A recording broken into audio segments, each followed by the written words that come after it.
Stanley Chapter 1, pages 7 and 8. The next few days were spent in the hospital, with Burr recuperating from the birth and Stanley baffling medical science. Nurses who had worked at St. James's for most of their working lives swore they had never come across a baby like our Stanley. Instead of sucking his thumb like all the infants, Stanley could be seen regularly lying on the flat of his back with both little fingers stuck in each corner of his mouth as if he were preparing to give a loud wolf whistle. Sister O'Hara, while doing her rounds one night, noticed something unusual in Stanley's cubicle. She couldn't see him. Stanley had covered himself completely with his blanket. Quietly, she entered the cubicle and turned on the light at the side of the cot. She had just rolled back the blanket.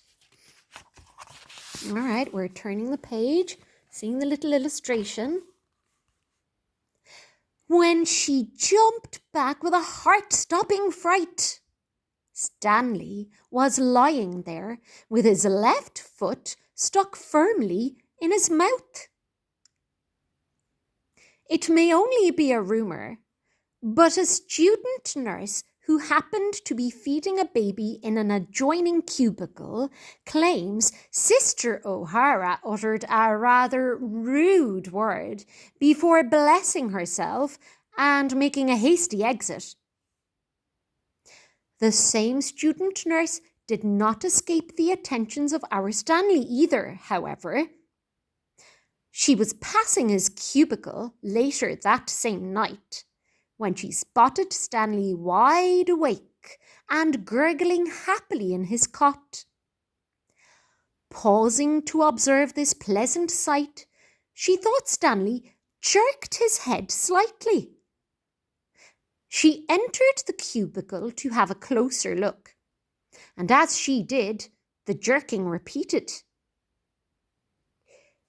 It actually was more of a twitch than a jerk, and Stanley gave a little contented giggle each time. It was only when she got right up close to the cot, however, that she understood what Stanley was doing. He was winking at her. At the tender age of 3 days, Stanley was winking at women. The young nurse laughed so heartily she attracted the attention of a rather irritable and imposing matron who waddled into the cubicle as quickly as her 2 flat feet could transport her. "Nurse, will you kindly control yourself?" she barked.